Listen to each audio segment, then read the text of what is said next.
Welcome to Coffee with Bridget, and today's coffee is French Roast from Signature Select, which is the Vaughn's brand. It is pretty good.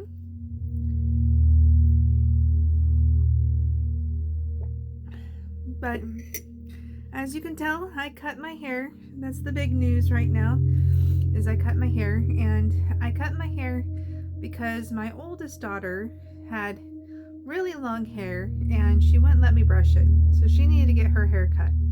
And she wouldn't get her hair cut unless mommy got her hair cut. So basically what happened is I told her, I was like, okay, if you don't let me cut your hair or brush your hair, she'd scream and cry and fight me whenever I tried to brush her hair. I was like, if you don't want to let me brush your hair, then I'm going to go ahead and I'm going to get your hair cut. And she said, oh, mommy, I don't want my hair cut. I'm afraid of it. I'm afraid of having my hair cut.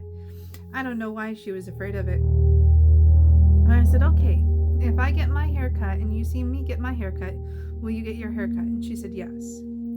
So I went to Supercuts, which is a really cheap place and mostly does men hair. But I walked in and I was like, I want this hairstyle. And of course, they didn't give me the hairstyle I wanted. They cut it shorter than I wanted. I wanted it kind of more shoulder length and more of a bob, more dramatic. But you get what you pay for. And I went for, an easy option, cheap, easy, and walk in. So this is what I got. I don't think it looks terrible. I think I look good with short hair. My family all say that I look good with short hair. So even though I was kind of in shock at first because I was used to the longer hair, it has grown on me, and I like to do my little spikies, as you can tell. And it's interesting because I had short hair when I met my husband, my ex-husband. And so it's interesting because now that we're getting the divorce and I got the short haircut again, it feels like I've gone back to the person that I was before I met him. He never liked me getting my hair cut. He liked my hair long. And I liked my hair short. So it kind of had a little bit of a conflict there. But yeah, now it's nice and short. And my daughter went and got her haircut. It was cute because the youngest, who didn't need to get her haircut because she lets me brush her hair, insisted that she needed to get her haircut too. So we went to this place called Cookie Cutters that has little chairs that are vehicles for the kids. And Katie, my youngest, climbed right up into the chair and was like, my turn. I'm going to get a haircut like mama. And the hairstylist was like, okay. And her haircut was really fast and quick. And then it was Shelly's turn. That's my oldest daughter, Michelle. And she did not want to get her haircut at all. Like she was just scared. So she had to sit on my lap, which made it a little difficult to get her hair cut. But she loves it now. So that's what's important. She loves how she looks. She looks a lot like her cousin, which is funny. But yeah, she wanted bangs and short hair. And so she's got bangs and short hair. And she loves it. And I don't have to fight her to brush it anymore. It is just so much easier. And then the other thing that happened is the kids did not want to go to school. Katie kept telling me, I sicky, I know school. And she loves school. So I was like, what's going on? So I did ask her, I was like, did something happen at school that you're not happy about? And she said, yes, she got pushed. So I was like, well, maybe she doesn't want to go to school because she got pushed. But she kept saying, I'm sicky in the morning. And my oldest kept saying, I'm sick in the morning, I'm sick in the morning. And they both wanted stomach medicine. So they stayed home. The oldest stayed home for 3 days, which means she had to go to the doctor. So I booked the doctor's appointment and was like, okay, this has to be something real. No, this is being too persistent. Took them to the doctors, and it turns out they both have nasal infections. So instead of blowing their nose, they've been swallowing it, and it's been upsetting their stomach. So he prescribed antibiotic and something called Zofran, which is for upset tummies. And I'm sorry if you can hear the alarms. There's sirens going off in the background. I don't know what for.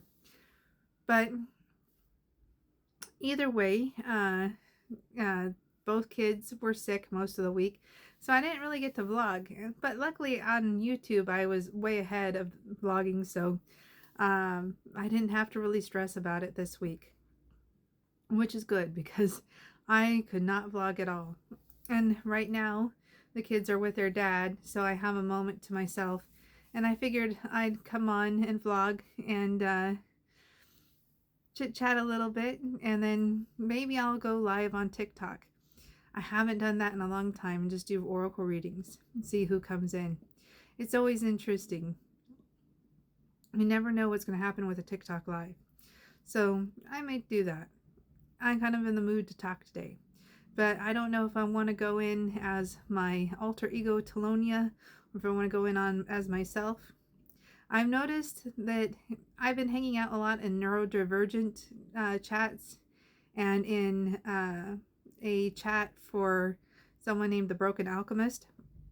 And basically, I've noticed that people respond better to Telonia than Bridget, which is really interesting.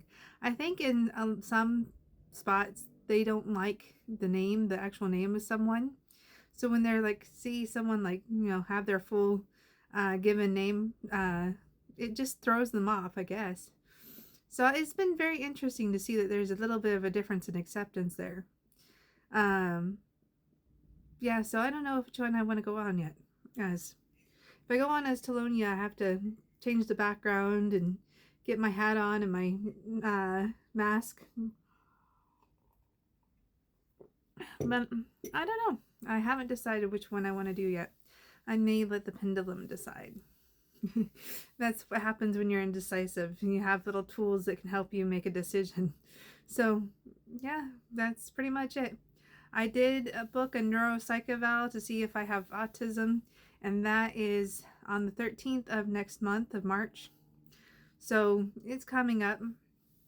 Luckily my insurance covers it, so I don't really have to worry about the money. So that's really good. And that's right before I have court. And that court date's, oh my gosh, I am so nervous about going to court. But I'm sure everything will be good. I have a good attorney, so I trust in the process. So that is going to be very interesting. I had some issues picking out what shirt to wear to court, because I have a lot of screen printed shirts, and I didn't think any of those would be appropriate for court. So my mom is actually going to send me a shirt she thinks that I should wear, that she has. But I like the court shirt that I picked out. It's a navy blue and it's kind of higher up, because I figure people don't really need to see any skin at court. I think it's more appropriate to kind of have something that's a little bit more refined. So I don't know. We'll see what the shirt is that my mom sends me. She says it's black and white, which is something I don't think I'll like. I wear a lot of black. The shirt that I want to wear to court is this navy blue shirt. A two-tone shirt just doesn't sound, it's just not me. So it's sweet of her that she wants to send it to me, but I don't know if I'm going to wear it. But yeah, things like that, like what am I going to wear to court? Those ideas are coming up. And then having people babysit my kids while I'm taking the neuropsych eval, which takes about 4 to 6 hours is what they said. And then the court, I don't know how long that's going to take. I'm not sure how long court's going to take. But so I had to arrange for friends to watch my kids, which is always interesting. But luckily I have people I can rely on, and that's huge. It's huge that I've got people that I can rely on that are nearby. So yeah, it's been busy, and the big events coming up in March. But we'll get through it. That's all you can do. Take it one day at a time and get through things when they come up. See how they go. But that's the end of this episode of Coffee with Bridget. So I hope you enjoyed our little conversation, mostly about my new haircut. But take care and have a wonderful day. Bye for now.